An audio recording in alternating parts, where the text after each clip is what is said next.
वक्त आज दुर्वासा ऋषि इंद्रदेव को श्राप देने लगे और क्या बोले हैं,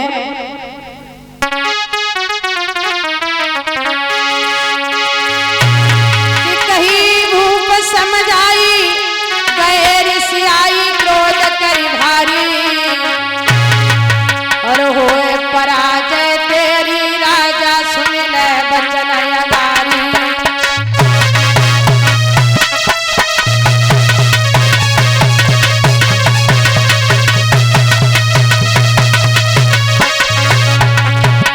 अरे होए पराजय तेरी राजा सुन ले बचन अगारी।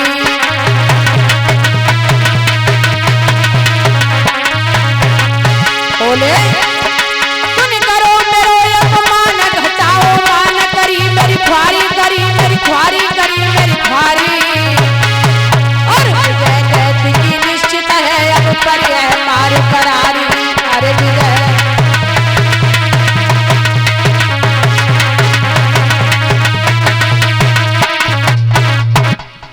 इंद्रदेव को दुर्वासा ऋषि ने श्राप दिया है, इंद्रदेव आज तुमने हमारा बहुत बड़ा अपमान किया है, इसलिए मैं तुम्हें श्राप देता हूँ कि जब दैत्य और देवता में युद्ध होगा तो जितने भी देवता होंगे मारे जाएंगे और दैत्य अपनी विजय हासिल कर लेंगे।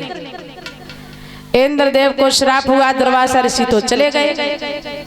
राक्षसों को पता चला कि इंद्रदेव को श्राप हो चुका है। राक्षसों ने मन में विचार किया ये मौका बहुत अच्छा है देवताओं से बदला लेने का। तो सभी राक्षस, किसी ने तलवार को हाथ लिया, किसी ने वर्षी को हाथ लिया। सभी राक्षसों ने आपस में सलाह की और सलाह करने के बाद में आज इंद्रदेव के ऊपर जाकर के आक्रमण कर दिया। इंद्रदेव ने देखा तो इंद्रदेव ने मन में विचार किया है कि भला ये मौका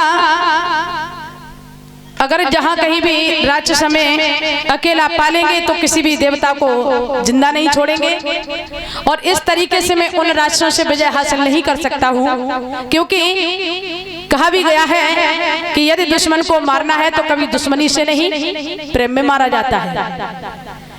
इंद्रदेव ने मन में विचार किया कि मैं श्रापित हो चुका हूँ और जहाँ कहीं भी राक्षस देवताओं को अकेला पाल लेते हैं तो किसी भी देवता को जिंदा नहीं छोड़ते। बताया है कि जब राक्षसों को पता चला तो युद्ध के नगाड़े बजने लगे, और जब युद्ध छिड़ गया है तो हुआ क्या,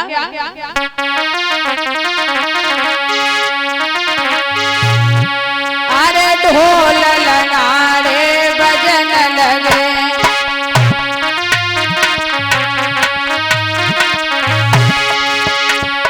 ढोल नगाड़े बजन लगे, और उस सज की चले राई।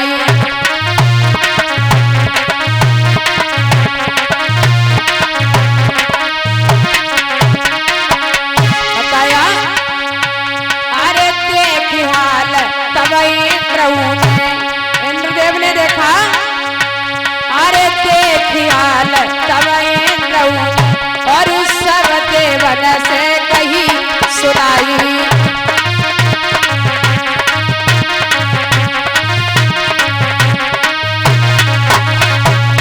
क्या अरे सबही राक्षस आई रहे, अरे सबही राक्षस आई रहे, और उनको पे करी विकट चढ़ाई।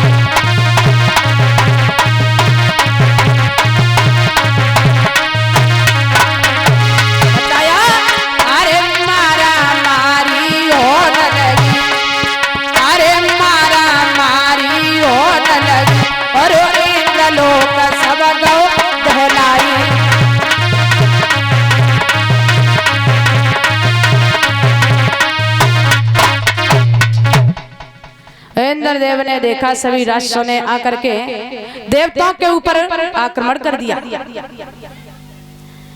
इस रच को देखा है इंद्रदेव समझ गए हैं मैं इस तरीके से इन राष्ट्रों से विजय हासिल नहीं कर पाऊंगा, क्योंकि मैं श्रापित हो चुका हूँ। इंद्रदेव ने उसी समय सभी देवताओं को साथ लिया और भगवान विष्णु के पास में पहुंचे हैं। भगवान विष्णु ने आता हुआ इंद्रदेव को देखा है, पूछने लगे, कहिए इंद्रदेव, आज आपका आना किस तरीके से हुआ है? इंद्रदेव ने दोनों हाथ जोड़े। इंद्रदेव कहने लगे, हे प्रभु,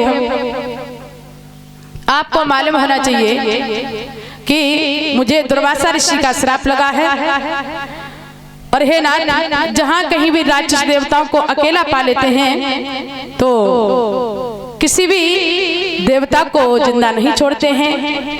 और हे प्रभु, यदि इसी तरीके से रोजाना देवता मारे जाएंगे तो भला हमारा रहना मुश्किल में हो जाएगा। भगवान विष्णु कहने लगे, इंद्रदेव, तुम्हें मालूम होना चाहिए कि तुम्हें दुर्वासा ऋषि का श्राप है, और जब तक आप श्रापित रहोगे तब तक उन राष्ट्रों से अपनी विजय हासिल नहीं कर सकते हो। और यदि दुश्मन को मारना है तो कभी दुश्मनी से नहीं, प्रेम में मारो। भगवान विष्णु ने इंद्रदेव को समझाया, सभी देवताओं को समझाया है कि यदि आप इस श्राप से मुक्त होना चाहते हैं तो इसका सिर्फ एक उपाय है, और वो उपाय यह है कि तुम सबसे पहले समुद्र मंथन कराओ। उस समुद्र मंथन में 14 रत्न निकलेंगे, उसमें एक रत्न अमृत भी निकलेगा। और पता होना चाहिए कि यदि मरने वाला व्यक्ति भी एक बूंद अमृत की प्राप्त कर लेता है तो वो भी जन्मों जन्मों के लिए अमर हो जाता है।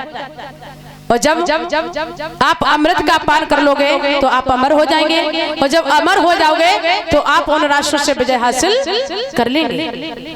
तो आज भगवान विष्णु ने इंद्रदेव सभी देवताओं को सलाह दी है, कहा है पहले जाकर के आप राक्षसों से आपस में संधि कर लो, सलाह कर लो, क्योंकि समुद्र मंथन कराना कोई सरल काम नहीं है। और आज भगवान विष्णु ने सभी देवताओं को इंद्रदेव को समझाया है। इंद्रदेव ने आज्ञा पा करके सभी देवताओं के साथ में चल देते हैं। बोली वृंदावन बिहारी लाल की, बोले राधा कृष्ण की। तो आइए बोलते हैं,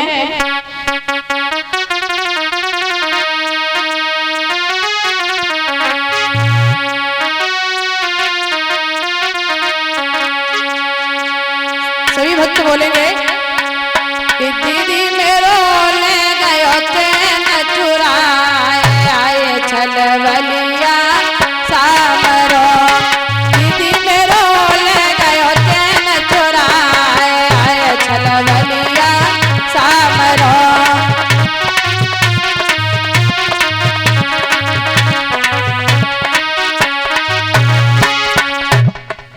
भगवान के भजन में लोभ और कंजूसी बिल्कुल नहीं करनी चाहिए है?